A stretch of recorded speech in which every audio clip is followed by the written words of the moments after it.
bebop à la pop, du jazz au hip-hop, comment les musiques noires se sont transmises par-delà l'esclavage tout en conservant leur héritage africain, comment continuent-elles à évoluer pour s'imposer sur tous les dance floors de la planète.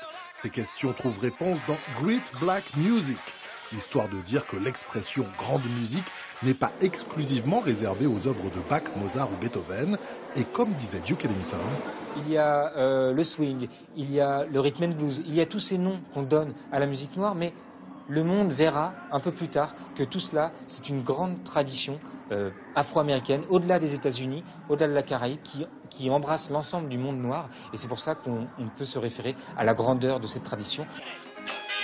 L'exposition consiste en une immersion individuelle au cœur des musiques noires, une expérience qui débute casque audio sur la tête avec quelques incontournables.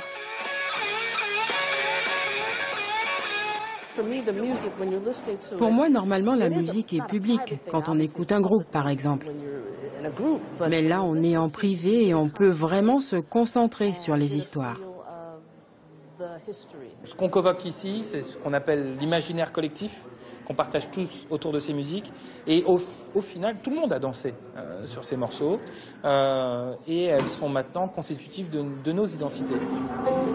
Point de départ d'une aventure sonore qui emmène les visiteurs sur le continent africain à la découverte des origines communes à ces musiques, dans la Caraïbe à travers les rythmes et rites sacrés du vaudou haïtien et de la santeria cubaine qui côtoie zouk et reggae, et enfin aux États-Unis avec la soul, le funk et le rap, reflet des évolutions sociales et politiques de la fin du siècle dernier.